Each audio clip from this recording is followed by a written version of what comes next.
Me parece. Tomar la Posta, un canal de mensajería informativa de Jóvenes por la Memoria. Parece que la resistencia crece. Entérate de las noticias sobre los juicios de lesa humanidad y la actualidad en materia de derechos humanos en estos minutos.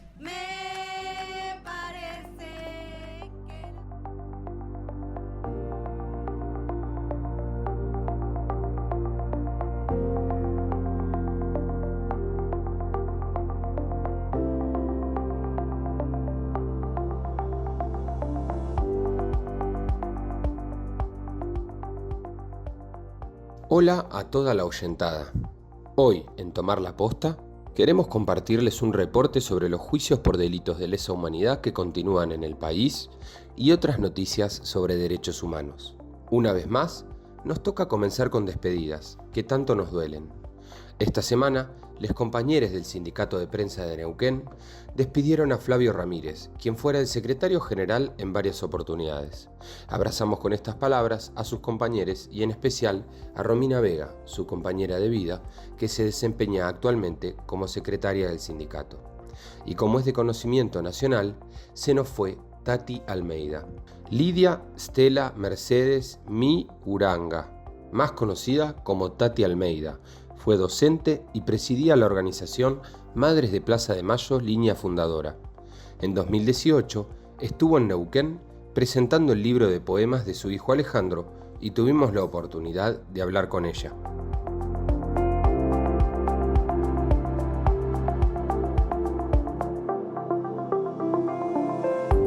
Bueno, ¿qué tal? Soy Tati Almeida. Y no en balde, son jóvenes y el programa se llama Tomar la Posta. Esa posta que de a poquito le vamos pasando las madres, pero todavía no, porque todavía seguimos de pie, a pesar de tener mucha juventud acumulada. Bueno, estoy feliz de haber estado nuevamente en Neuquén y recibir tanto amor, tanto cariño. No solamente es para mí, es para todas las madres, y en especial, por supuesto, y en este caso puntual, que vine para presentar el libro de poesías de Alejandro, todo ese reconocimiento y ese amor es para Alejandro y los 30.000. Vuelvo a repetir, son jóvenes y tomen en serio la posta. Un beso, chao.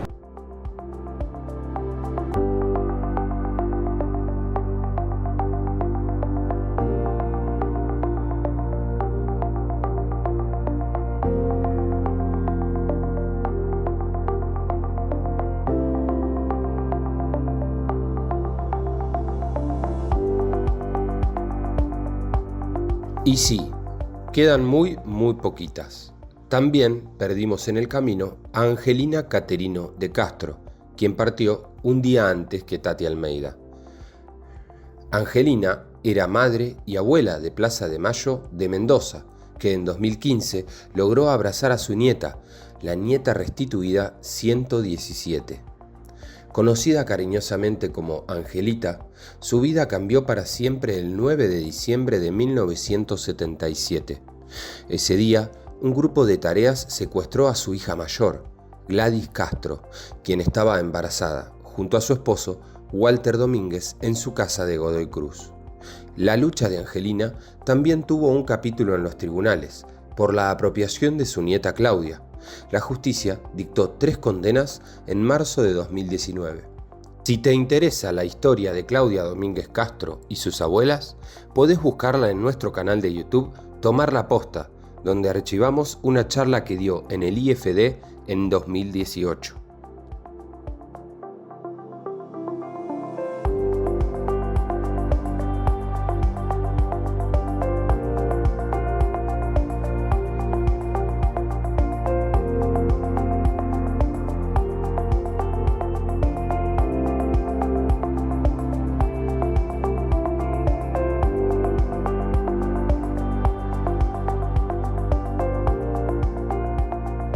Causa Ferrari, Sapere y el Plan Cóndor.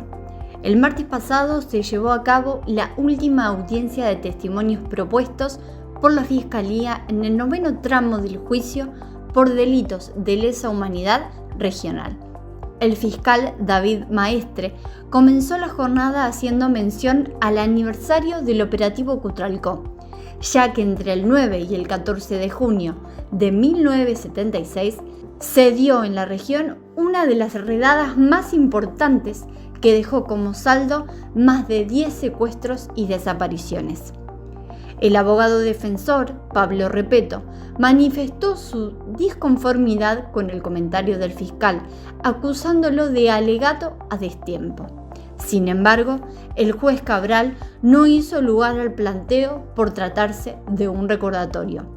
Carlos Pichulman, hijo de Amalia Cancio y Juan Raúl Pichulman, brindó testimonios por la desaparición de su padre.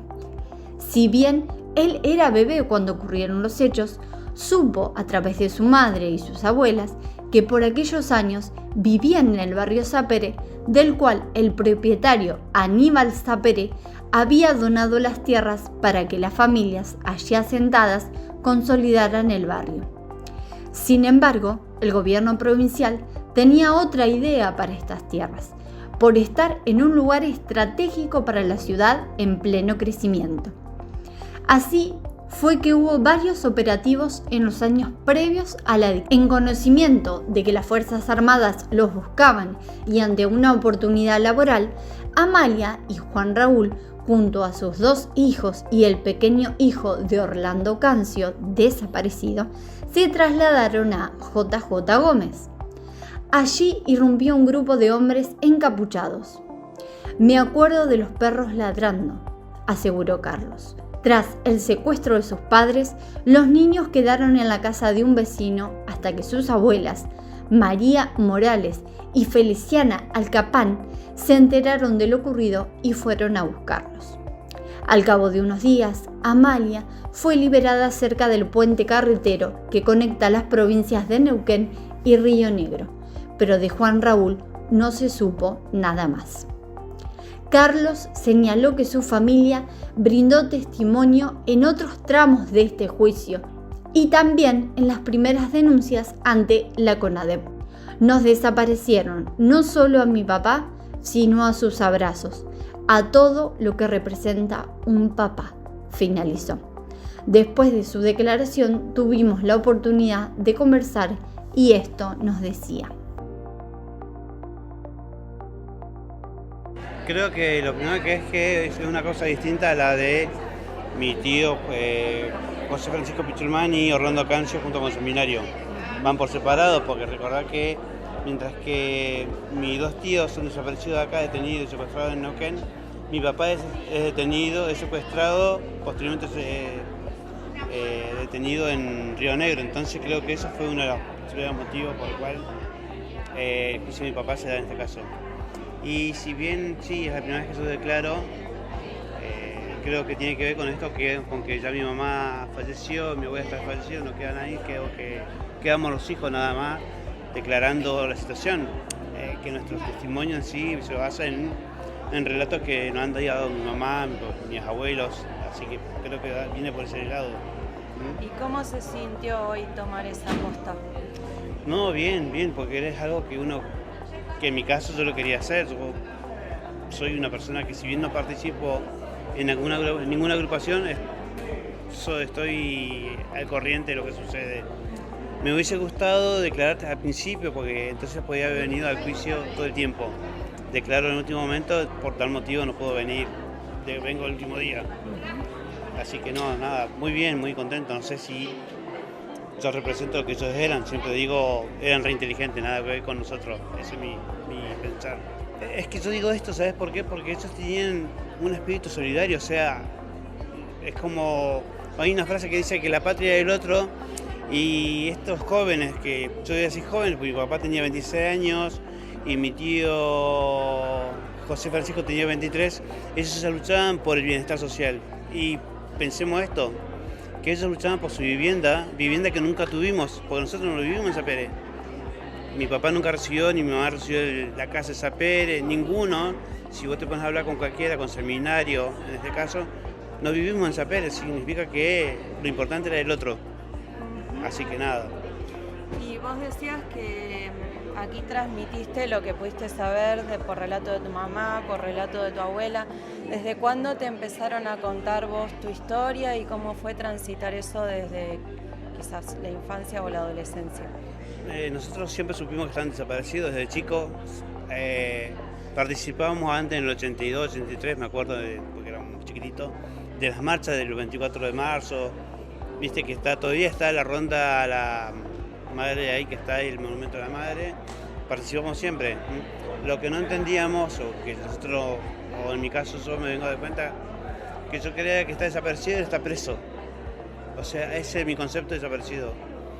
Cuando comienzan los temas de los juicios, claro, ahí vemos que está desaparecido, es un poco más que está preso. O sea, las torturas, los vejámenes que se sentían, o sea, la deshumanización, yo creo, de mi papá, de mi tío, eso no lo habíamos considerado nunca. Y ahora te comentaron que se va a escuchar la declaración de tu mamá. ¿Cómo será volver a repasar su palabra, su imagen aquí en este marco? Mi mamá, yo me la recuerdo porque ella usaba una mochila de oxígeno y yo la tengo presente cuando ella pasó por aquella puertita derechita, impresionante. No, para mí va a ser... ¿Vos estuviste presente en Yo esas estuve declaraciones? En las declaraciones de mi tío Victorino, de mi mamá y de Feliciana, mi abuela. Yo le digo mami. Me dijo, no digas mami porque se confunde. Eso, nada. Debe ser lindo, no sé. No tengo mucho para decir en ese punto, disculpen. Una jornada de memoria. Sí, en ese sentido vos decías que te hubiera gustado participar de todo este juicio. Bueno, comentabas que tu familia también brindó testimonio. ¿Qué opinión tenés de este proceso judicial? ¿Crees que es reparador para la familia, para el pueblo? Mira, reparador no creo. Esto que yo dije recién es un dolor que nosotros nos va a perpetuar por un montón de cuestiones. Que nadie lo va a comprender. Yo digo, nadie va a comprender a un hijo, que cada uno lo manifiesta. Sí, creo que es algo, un aliciente para nosotros, es una caricia al alma, porque, de entre todo, están siendo juzgados los tipos. Nosotros, las víctimas, podemos decir, vos secuestraste a mi viejo, ¿no es cierto? Vos lo torturaste. No lo pudimos decir porque, bueno, fue eso lo que se entrevistó, lo que se pidió. Pero sí, es algo importante para mí, ¿qué es eso? Para mí, para todos, no sé. Antes hablabas también de la militancia y el compromiso social que tenían estos jóvenes de los 70, que eran tu familia. ¿Y cómo ves hoy en día, digamos, el rol de la juventud o las cosas que movilizan quizá a la gente más joven y si crees que todavía hay algo de esa esencia en las luchas? Yo creo que los jóvenes están dispuestos a luchar por sus sueños. Yo creo que sí que tenemos que trabajar para que los jóvenes se integren más a cuestiones sociales. Hoy vemos que el mundo sí está muy basado en lo material, pero yo creo que no, que se puede hacer algo y que desde las agrupaciones podemos hacer algo, desde las instituciones podemos hacer algo. Ese es mi punto, no sé. No creo en una juventud perdida como muchos determinan. Hay algo en la sociedad argentina que todavía subsiste y ellos lo quisieron apagar. O sea, esto que yo digo, se llevaron nuestras fotos, se llevaron todo lo que era nuestro y sin embargo no pudieron apagar el espíritu solidario argentino que tenemos. Y eso es bárbaro.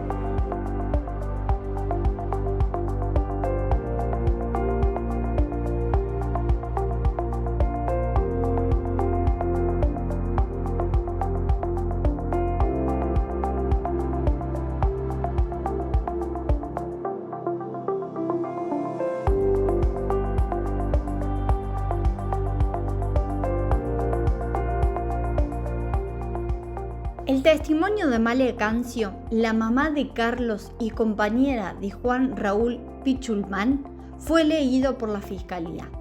Se trata de una declaración de marzo de 2008 en la que dio detalles de su secuestro en 1977. La Fiscalía también leyó el testimonio de Carlos Pérez, secuestrado en varias oportunidades en San Martín de los Andes. Además, se reprodujo la declaración filmada de Mónica Elvira, quien ya falleció. Cabe aclarar que, en su caso, la Fiscalía definió hacer públicas sus declaraciones previas en honor a la verdad. Su relato de aquel 24 de marzo en la Municipalidad de Bariloche intervenida por el gobierno de facto, aportó en aquel entonces al caso de Oscar Escobar. Por otra parte, el testimonio que ocupó un gran lugar en esta jornada fue el de la italiana Francesca Lessa, quien aportó su declaración en calidad de testigo de concepto, ya que investigó sobre los juicios relacionados con el Plan Cóndor. En su libro Los juicios del Cóndor, la coordinación represiva y los crímenes de lesa humanidad en América del Sur, detalla que se trató de un sistema transnacional integrado por las Fuerzas Armadas de Argentina, Chile, Uruguay, Paraguay y Bolivia. Entre 1976 y 1978, este sistema se consolidó como una estructura ambiciosa y sofisticada en 4 ejes. Un sistema secreto de comunicación, Cóndortel, centrales de mando, Cóndor Eje, un banco de datos y la unidad ultrasecreta Teseo, integrada por agentes de inteligencia. El aporte de la investigadora permite situar en un contexto regional complejo la desaparición del matrimonio chileno Appel Dellard, secuestrado en Cipolletti, como un caso de crimen de lesa humanidad con dimensión internacional. Lessa estuvo presente en los juicios que se realizaron entre 2014 y 2016, en los que se abordaron 106 casos del Cóndor y 67 del CCDI Automotores Orletti. En esa investigación pudo aportar algunos números. El 90% de las personas fueron perseguidas en Argentina. El 26% pertenecía al movimiento de izquierda revolucionaria. El 25% eran refugiados de ACNUR. El 36% se encuentra desaparecido, mientras que el 41% sobrevivió y el 10% fue asesinado. Una vez más, el condenado en Campo de Mayo, Jorge Héctor Di Pasquale, intervino para consultar al testigo sobre la Junta de Coordinación Revolucionaria y la presencia del MIR y el ERP en Tucumán. Para responder, la investigadora italiana se apegó a su trabajo y aportó que el documento de la JCR a los pueblos de América Latina fue leído públicamente en febrero de 1974. Finalizada la jornada, se confirmó que para los días 23 y 24 de junio se espera la exposición de los relatos de 8 testigos propuestos por la defensa de los acusados. En el marco de las actividades por los 50 años del operativo Cutralcó, la ciudad de Cinco Saltos recordó a Jorge Asenjo, periodista y militante del PRT, desaparecido desde el 12 de junio de 1976. El homenaje consistió en la colocación de una baldosa por la memoria frente a la casa de la calle Rivadavia 638, el lugar exacto donde fue secuestrado. La iniciativa, impulsada por su familia y acompañada por la comunidad y el municipio, busca dejar una marca permanente en el espacio público para recordar a las víctimas del terrorismo de Estado. En diálogo con la banda ancha por Radio Universidad Calf, su hijo Lucas Asenjo contó que recién a los 25 años supo que era hijo de un desaparecido y que tardó más de 2 décadas en recuperar legalmente su identidad y llevar el apellido de su padre. Desde el 2001 hasta el 2022 estuve luchando para recuperar mi identidad, relató, y destacó el rol del Estado en este proceso. Sin todo el andamiaje estatal para contener estos casos hubiese sido imposible.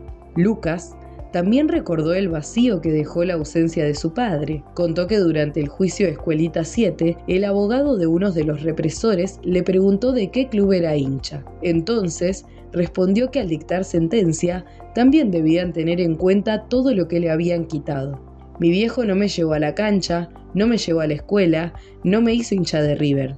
Todo eso también es consecuencia del terrorismo de Estado. Finalmente sostuvo que la búsqueda de memoria y justicia continúa, porque los desaparecidos siguen desaparecidos y porque, afirmó, lo importante es que no vuelva a suceder. Gracias a la municipalidad que decidió acompañar la locura, no solo operativizando la cuadrilla para poder poner la baldosa, sino que también arrancó con poner esta señalística recordando y marcando el lugar donde secuestraron a mi viejo. Mis compañeros de trabajo, tengo que empezar, los que trajeron la baldosa acá, los compañeros de cargas de Aerolíneas Argentinas que me la cuidaron, la llevaron hasta la puerta del avión, la rampa de Aerolíneas la cargó con cuidado, la rampa de Neuquén me la bajó con amor, y los compañeros de Intercargo hicieron la logística para que yo pueda estar acá. Así que todo el mundo aeronáutico se copó y ayudó para que esto salga bien. Mis compañeros de la comisión directiva de APA que vinieron a acompañarme, están acá la Secretaría de la Juventud, Leandro y Luciana, no sé dónde están. Hace mucho tiempo venimos pensando en lo de la baldosa. Y soy de esos tipos que dice, vamos a hacerlo. Y me quedo ahí, me cuesta arrancar. Pero bueno, tengo una familia que me banca, que me insiste, y la hicimos. Fui a muchos actos de colocación de baldosa, pero no me imaginé qué pasaba cuando es la tuya, ¿no? Entonces fuimos con los compañeros de Pompeya No Olvida, allá para hacer la baldosa. Y pasa algo cuando vos mezclás el cemento con la arena, ¿no? Y la pones en el molde. Pasa algo, que pasa de lo que uno tiene adentro a lo físico, a lo que se hace. Y después pones el ferrite y pones lo rojo, pones las letritas y se eligen las cositas de color que la decoran, los brillecitos de colores. Y había una niña, ¿cómo se llamaba? Hay una niña, ahí no, muy chiquitita, que trae una cajita, Rita, trae una cajita con mariposas. Y Brenda me dice, ¿te acordás? Y le pusimos... Espera, la puta madre. Le pusimos...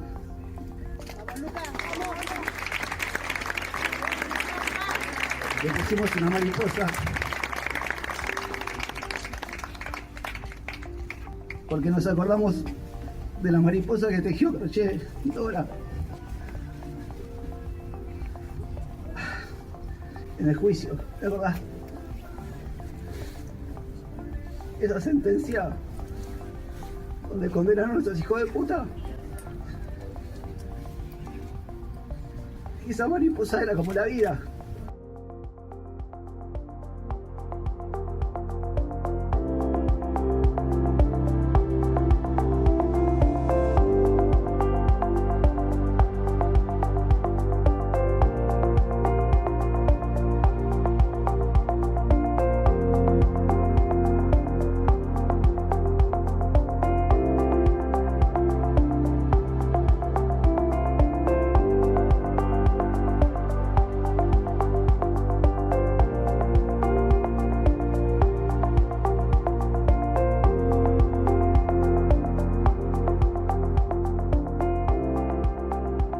El último adiós para Tati.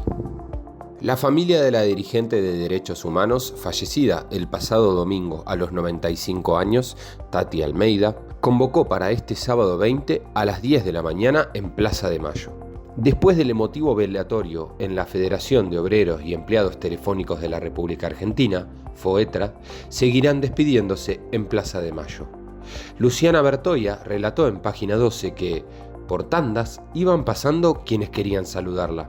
Se acercaban hasta el cajón, que estaba lleno de pañuelos y prendedores que representan distintas luchas que ella abrazó. Estela de Carlotto se hizo presente junto con su compañera de abuelas, Buscarita Roa. Las dos entraron escoltadas por un grupo de nietos, Manuel González, Claudia Poblete, Victoria Montenegro, entre otros. Horacio Pietragala Corti está convencido de que tomar la posta no será una tarea sencilla. Tenemos que ser miles para reemplazar a estas mujeres que estuvieron a la altura de la historia, señaló. Victoria Montenegro, también una de las nietas que restituyeron su identidad gracias a las abuelas, contó que el dolor por la partida de Tati era tan grande como la inmensidad que representan las madres. Hoy tenemos una sensación de orfandad que nos pega fuerte. Además, siguiendo con el legado del indio, hubo dolor pero hubo canciones. Diversos artistas se acercaron a ofrecer un canto sanador, entre ellos los de Bersuit Vergarabat. La invitación ruega puntualidad a quienes asistan a recordar a Almeida, quien perdió a su hijo Alejandro a manos de la AAA en 1975. Su hija Fabiana fue quien se encargó de recibir a la prensa en los primeros minutos y esto decía: yo cuando la vimos a la mañana que no estaba bien y que estaba sufriendo, le dijimos: vieja, dale, soltá, dale, que Alejandro está arriba, te está esperando, Ale. Abrácense, síganos desde arriba, que nosotros acá vamos a seguir buscando a Alejandro y a los 30.000.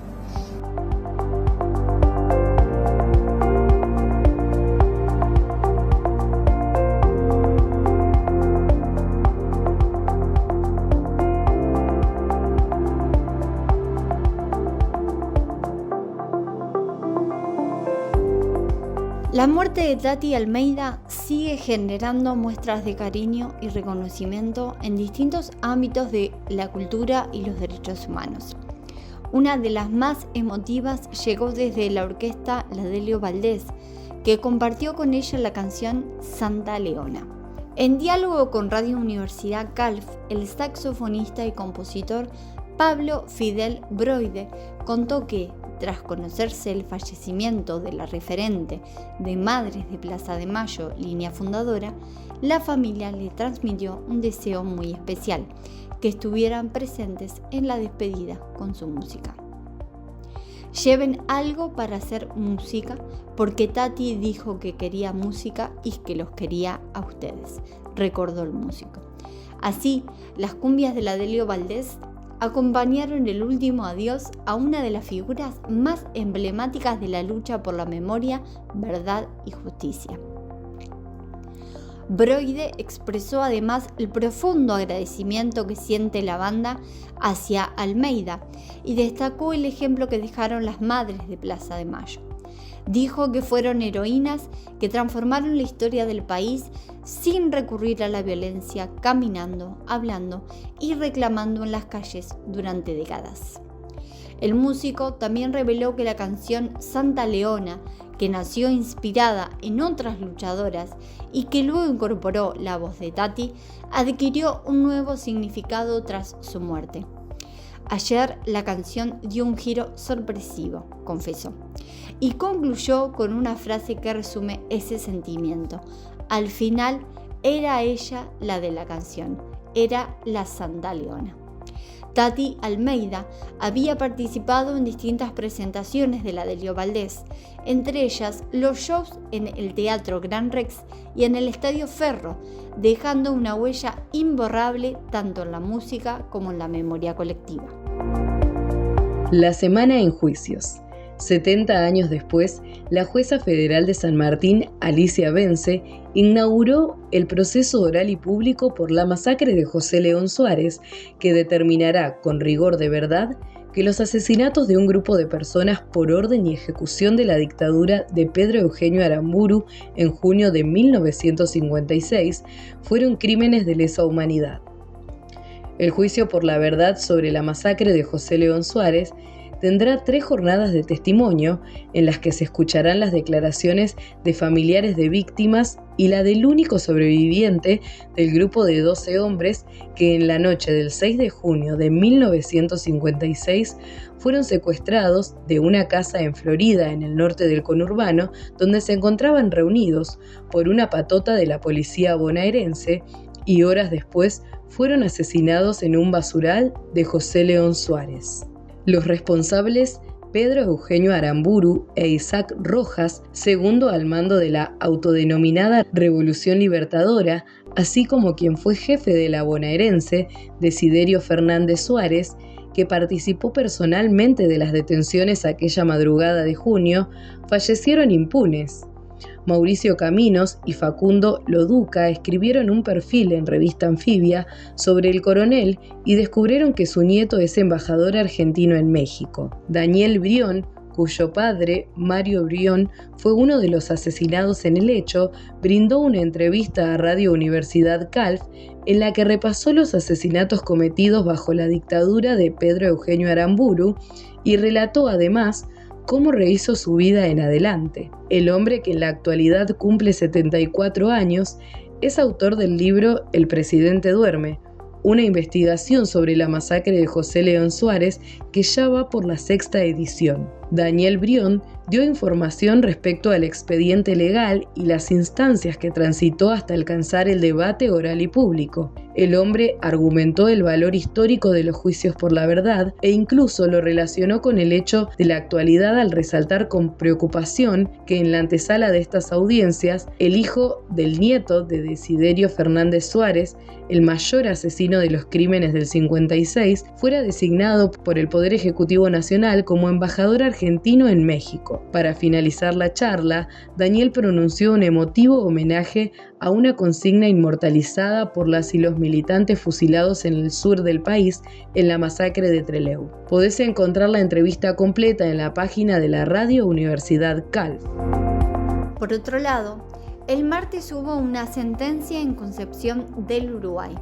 El Tribunal Oral Federal Local condenó a 10 años de prisión a los ex gendarmes Roberto Caseroto y Néstor Gómez de Junco por los secuestros y tormentos aplicados a un grupo de militantes del Partido Comunista entre 1977 y 1978.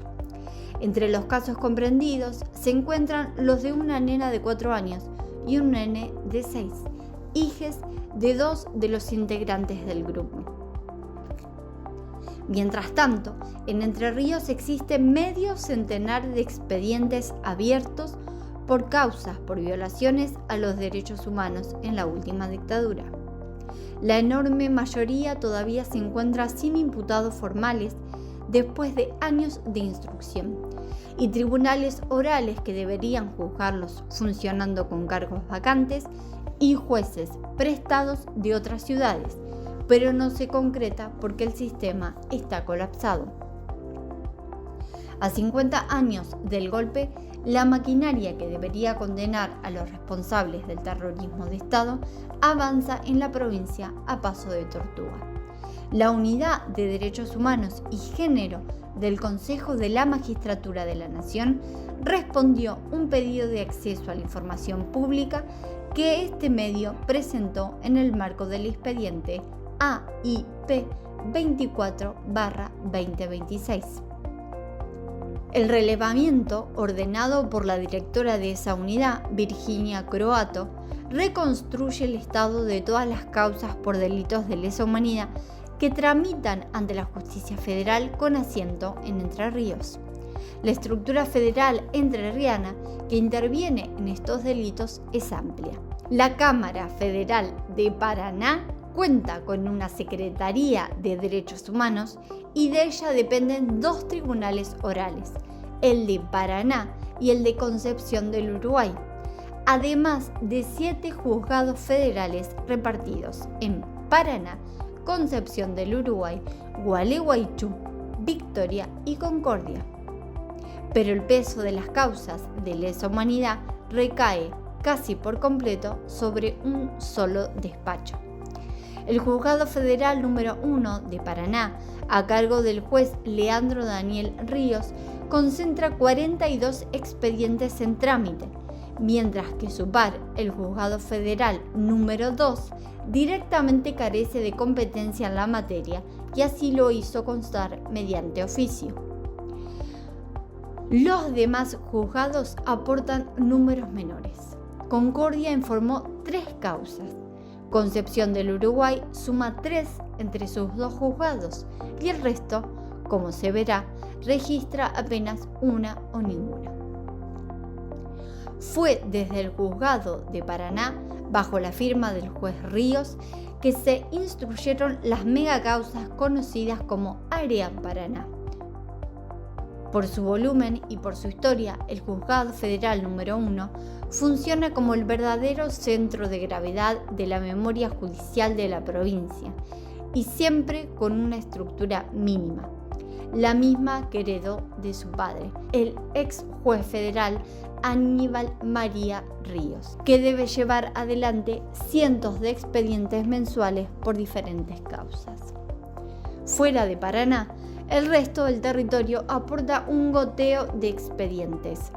El Juzgado Federal número 1 de Concepción del Uruguay tramita 2 causas vinculadas a privaciones ilegales de la libertad y el de Concordia 3, entre las que figura una investigación por desaparición forzada de persona y otra por tortura. Son números pequeños que, sin embargo, mantienen viva la causa en el sur y el norte de la provincia, lejos del foco de la capital. En todos los casos, las investigaciones permanecen en su etapa inicial, sin acusados formalizados. Podés completar la información en analisisdigital.com.ar. Hay fecha para otro juicio en Córdoba. El Tribunal Oral Federal de Córdoba fijó para el próximo 20 de octubre el inicio del juicio oral por la denominada Causa Gutiérrez, que investigará delitos de lesa humanidad cometidos en Río Cuarto durante la última dictadura. La causa permitirá volver sobre la actuación del aparato represivo en el sur cordobés y sumar nuevas páginas al proceso de juzgamiento de los responsables del terrorismo de Estado. Daniel Olartecoechea, abogado querellante de la Municipalidad y la Universidad Nacional de Río Cuarto, explicó que cada una de las partes expuso sus posturas sobre distintos aspectos de la prueba. La causa Gutiérrez cuenta con un juicio oral para 24 ex policías y ex militares por crímenes de lesa humanidad cometidos contra 70 víctimas entre 1975 y 1978. Según el fiscal Facundo Trota, se vuelve la causa más grande de la jurisdicción después de la megacausa de La Perla. Es, además, también una reafirmación del cruel plan de exterminio que llevó a cabo la dictadura cívico-militar, afirmó Trota. En relación a las hipótesis que analizan sobre el ocultamiento de restos, manifestó no solamente los asesinaron, los ocultaron, sino que después los retiraron y los llevaron a otro lugar para seguir ocultándolos, es decir, lo hicieron desaparecer 2 veces. Continuando con la agenda de los juicios por delitos de lesa humanidad, en Mar del Plata la Fiscalía solicitó prisión perpetua para los 16 acusados en el juicio Subzona 15-3. La causa investiga secuestros, torturas, desapariciones y homicidios, crímenes cometidos por el circuito represivo que operó en Mar del Plata y otras localidades bonaerenses. En La Plata hubo testimonios en el marco del juicio contra integrantes de la Concentración Nacional Universitaria. Esta semana declaró un sobreviviente que identificó a uno de los acusados como parte activa de los operativos represivos y aseguró que Castillo daba las órdenes. Los testimonios siguen reconstruyendo el accionar de la organización paraestatal antes y durante la dictadura. El testimonio clave fue de Daniel Pastorino, quien declaró que era una banda paraestatal armada de ultraderecha peronista que en aquellos años sembró terror en La Plata con más de 70 asesinatos de activistas estudiantiles y delegados gremiales.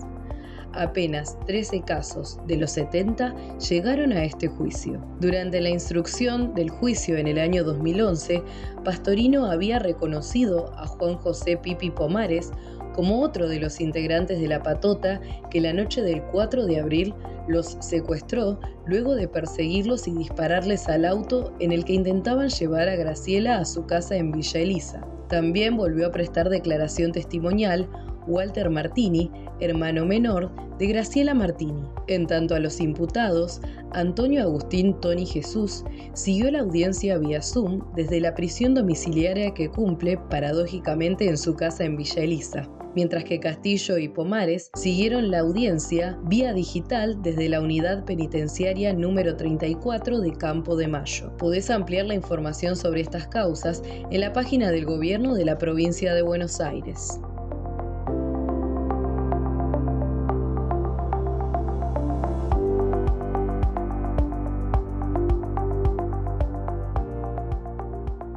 En Santa Fe, sobrevivientes y víctimas participaron de una visita ocular en uno de los escenarios centrales de los hechos investigados en el juicio Laguna Paiva II. La recorrida permitió reconstruir espacios utilizados por las fuerzas represivas y aportar nuevos elementos a un debate histórico por los crímenes cometidos contra integrantes de la familia Páez, incluidos niños y niñas. Entérate de los detalles de esta jornada en rosarioplus.com.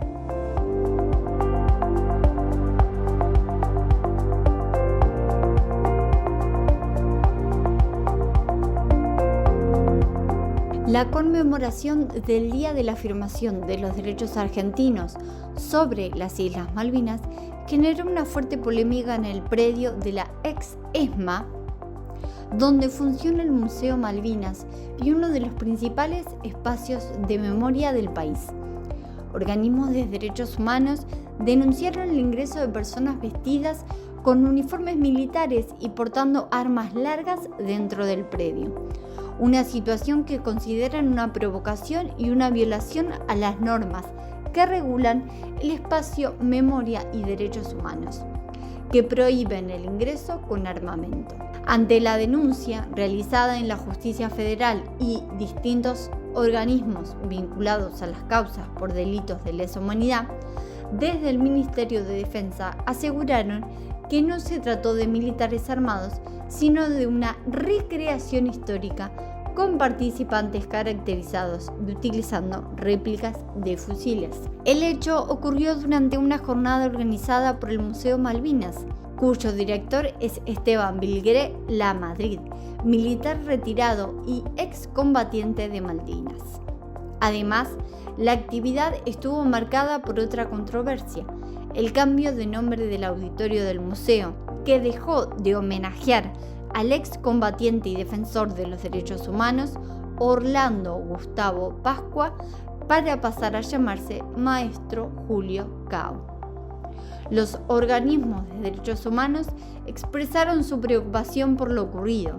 En un comunicado señalaron que, a 50 años del golpe de Estado, este acto innecesario de exhibicionismo militar en un espacio de memoria, en un contexto de negacionismo y hasta de apología del terrorismo de Estado por parte del gobierno, nos alerta y preocupa. Por su parte, el jefe de gabinete del Ministerio de Defensa, Guillermo Madero, rechazó las críticas y calificó las denuncias como una operación miserable basada en el odio, el resentimiento y la mentira. Desde familiares de desaparecidos, la presidenta de la organización, Gabriela Lois, fue contundente: la causa Malvina es una causa sentida por todos nosotros, pero eso no habilita a traer personas armadas a la ex ESMA. No es una provocación, es una afrenta a la memoria y una nueva forma de victimizarnos. A casi 50 años de uno de los crímenes más impactantes de la última dictadura, la justicia dio un paso importante en la investigación de la llamada Masacre de San Patricio. El juez federal Daniel Refecás citó a declaración indagatoria a 4 ex integrantes de la Policía Federal acusados de haber liberado la zona para facilitar el asesinato de 3 sacerdotes y 2 seminaristas palotinos el 4 de julio de 1976 en la parroquia San Patricio, en el barrio porteño de Belgrano. Los imputados son Miguel Ángel Romano, Atilio Edgardo Juárez, Serafín Lozada y Héctor Roberto Oliveto.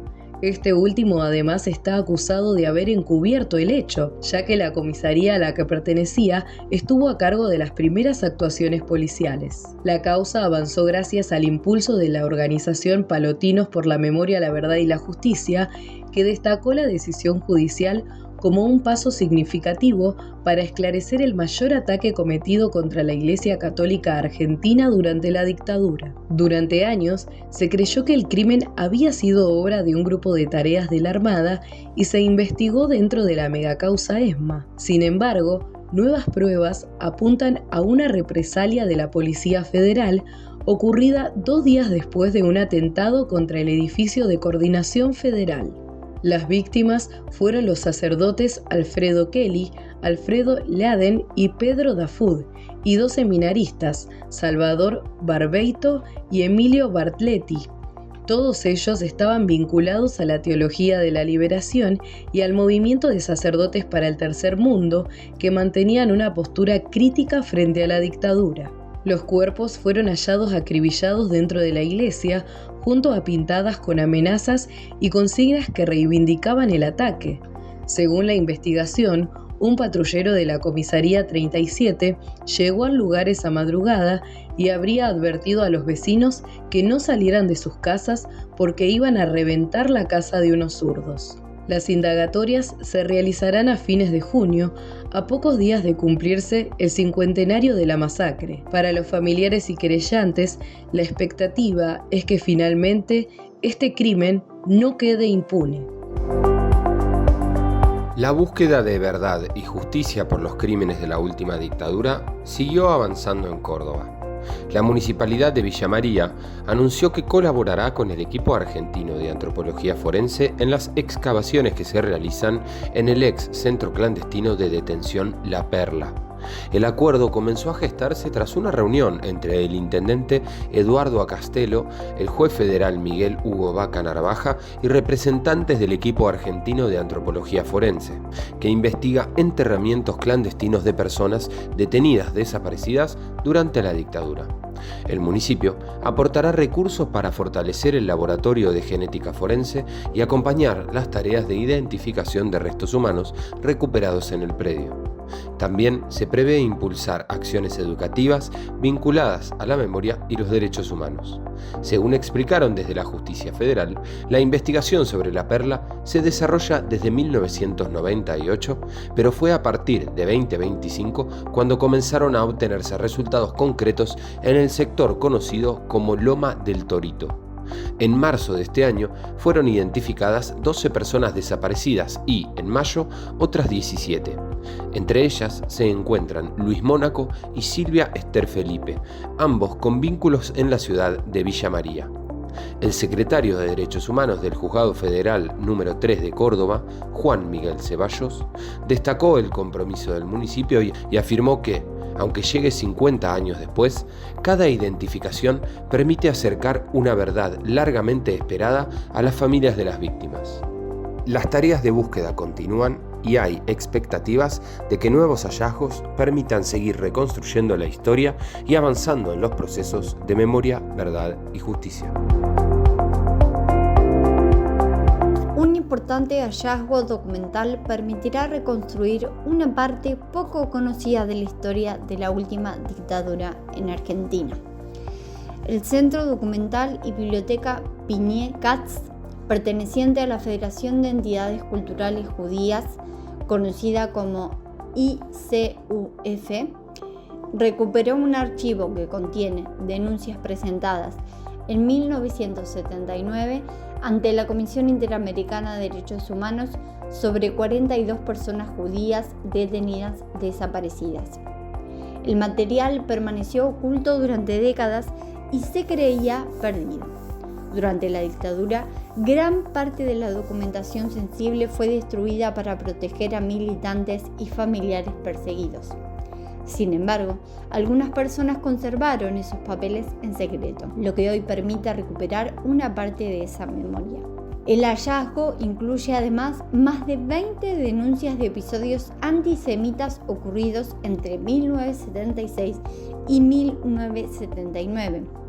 Entre ellos aparecen amenazas telefónicas, atentados contra sinagogas, ataques a comercios y amenazas de bomba. Ana Diamant, directora del Centro Documental, explicó que hacía años buscaban esta información.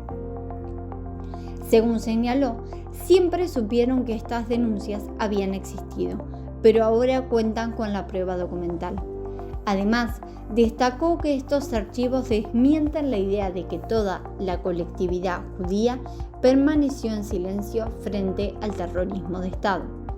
Desde el sector progresista nucleado en el ICUF, dijo: hubo personas que se comprometieron, denunciaron, asumieron riesgos, como ocurrió en otros organismos de derechos humanos. La documentación será puesta a disposición de investigadores, periodistas y del público en general, con la expectativa de aportar nuevas evidencias y seguir reconstruyendo la memoria sobre los años más oscuros de la historia argentina.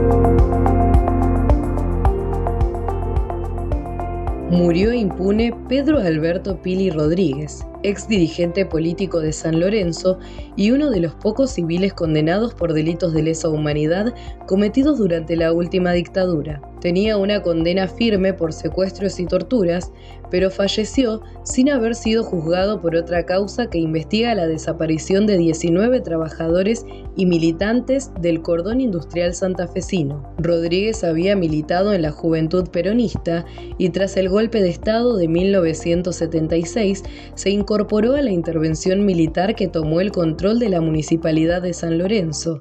Allí se desempeñó como asesor político y legal del intendente de facto, Rubén Osvaldo Cervera. En 2013 fue condenado a 8 años y 6 meses de prisión por el secuestro y las torturas sufridas por el dirigente sindical Manuel Casado. La sentencia quedó firme 1 año y después cumplió la pena bajo prisión domiciliaria. Sin embargo, para los organismos de derechos humanos, su responsabilidad fue mucho más amplia. Rodríguez estaba procesado en la causa que investiga la desaparición forzada de 19 trabajadores delegados gremiales y estudiantes del cordón industrial, pero murió antes de que el juicio pudiera realizarse. Soledad Chiodín, referente de derechos humanos e impulsora de esa investigación, sostuvo que Rodríguez fue parte de la dictadura cívico-militar y una pieza clave del aparato represivo en la región. Además, responsabilizó al ex juez federal Marcelo Bailaqué por la demora en la causa y afirmó que esa demora permitió que varios acusados murieran sin condena. Para los organismos, la muerte de Rodríguez cierra la posibilidad de juzgar a uno de los civiles señalados como engranaje fundamental del terrorismo de Estado en la zona y deja abierta una deuda que a 50 años del golpe sigue atravesando a la sociedad argentina: la búsqueda de memoria, verdad y justicia.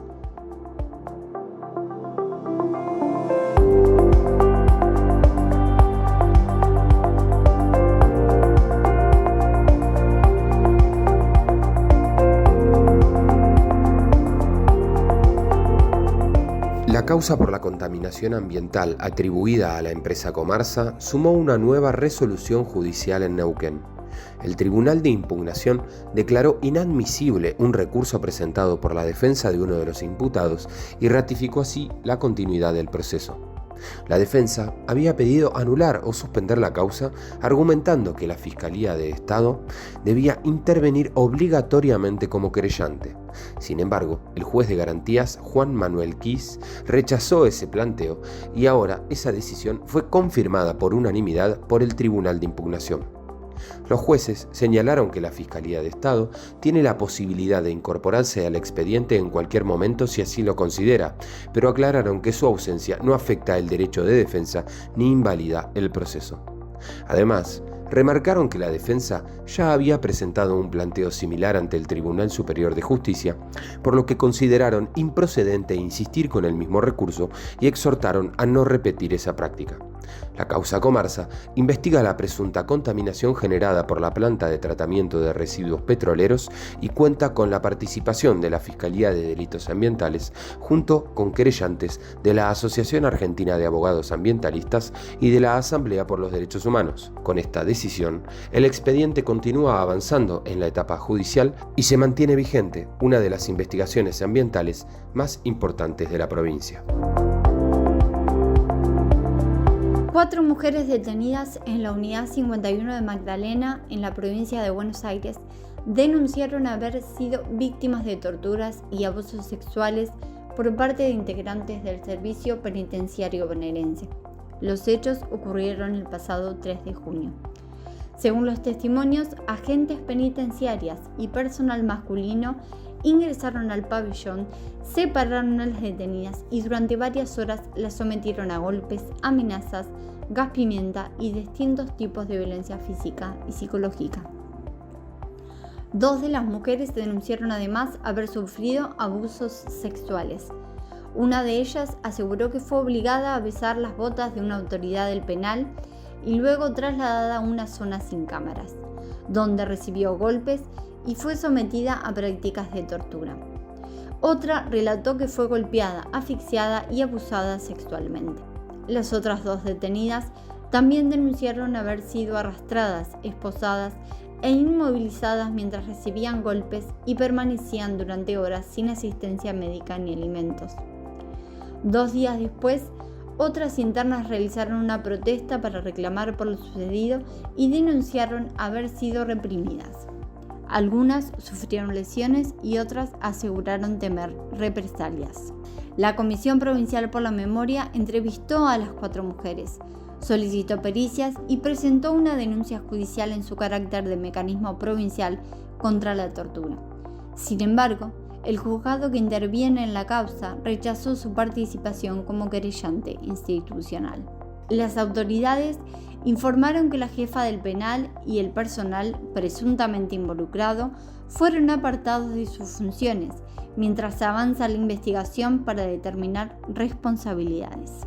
Organismos de derechos humanos advirtieron que este caso se produce en un contexto de preocupación por el aumento de denuncias de violencia institucional y reclamaron respuestas urgentes para prevenir y sancionar los hechos de tortura en lugares de detención.